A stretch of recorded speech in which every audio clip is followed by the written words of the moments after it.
My name is Kairu Mbuthia. I'm an advocate by training. I'm a farmer by passion, and I'm a philanthropist by choice. What got me into riding is, to be honest, is my wife. Because anytime she'd hear Harley Davidson drive past, she would get excited and want us to follow it. So I thought I should be the one riding, and that's what got me into riding.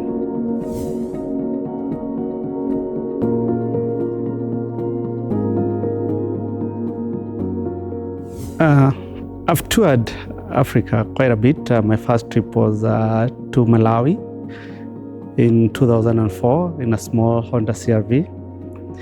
Then I've done the whole of East Africa. And in the year 2011, I did an Alexandria to Cape and back to Nairobi, a solo car drive for 3 months. It's good to experience Africa one-on-one, because when you're driving, when you're on the road, you're able to interact with the communities and get to see more, other than when you fly into capitals and fly out.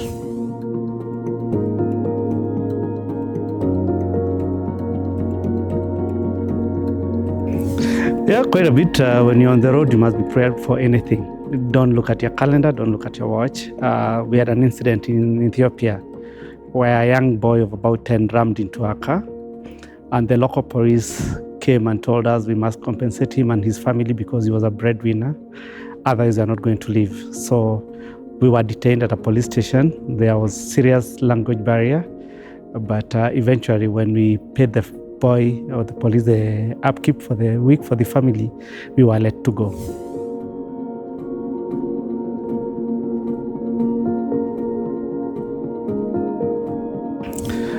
As I've said earlier, when you're on the road, be prepared for anything.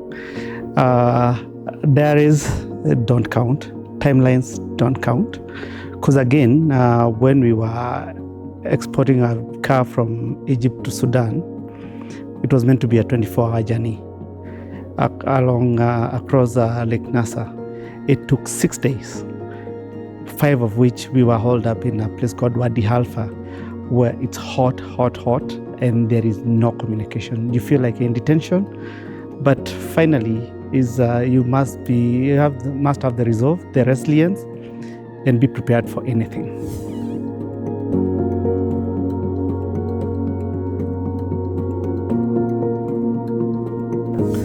Yes, I've driven up to Moyale and back before the road was tarmacked. And I remember one time in Marsabit, we camped near a lake in Marsabit, and we were almost eaten by a pack of hyenas. It was a KWS camp, and we were in this small Afghanistan kind of tents, and a pack of very hungry hyenas came for the leftover meat we had. It was the most scary part of my life in travels, but that's travel for you.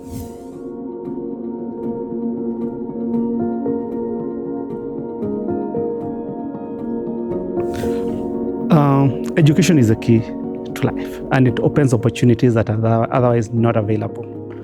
I wish to inspire young people around Africa when they see us ride, when they see people their color taking some of these rides across. And I remember when I was young, I used to go and look at the Volkswagen combis taking tourists to the Mara. My dream then was to be a tour driver so that I would have an opportunity to see places like the Mara. But through education, I visit the parks in my own right as a driver when I drive myself, and that is all courtesy to education.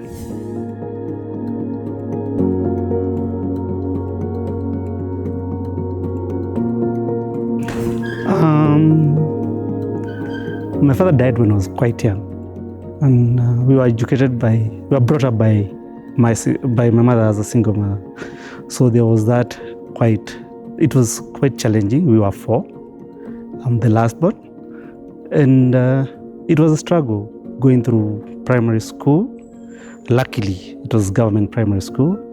Was admitted to a government secondary school. Half the time here at home, half the time in school. By grace of God, I managed to pass my Form 4. was admitted to the University of Nairobi and got education through the bursary by HELB. That's the challenge I've had. Overcoming them call for focus and discipline. And that is what has brought me to where I am. Being clear what I want and having the discipline and the industry to pursue it.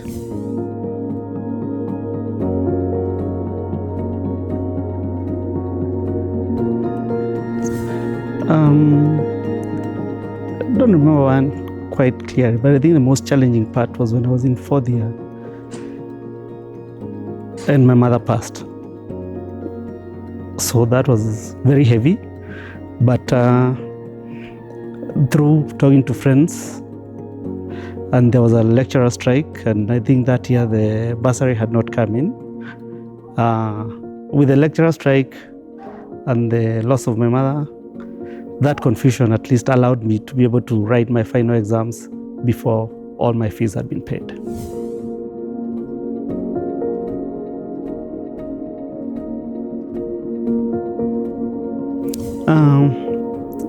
Focus, discipline, and resilience. Expect anything, but be very focused.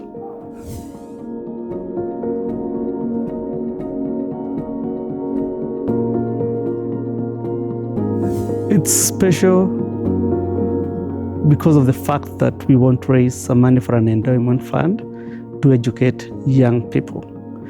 Education being key, and my participating in raising money for the endowment fund, I feel it's a payback to society.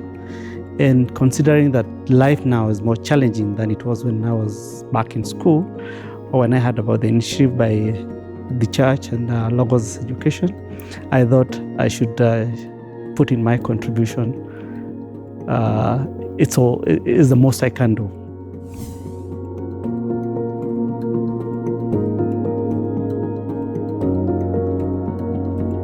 There are mixed feelings. I mean, being away from work, being away from family for 6 months is not very easy. But again, these are once in a lifetime opportunity.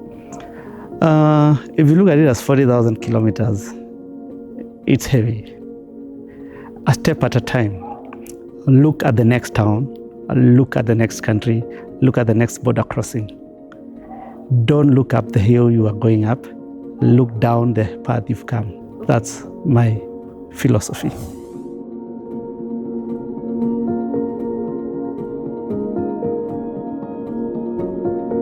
I know much of Africa. The places I don't know is from Ghana going around to Morocco. That's the part that I'm very interested in, to see how that part of the world looks like.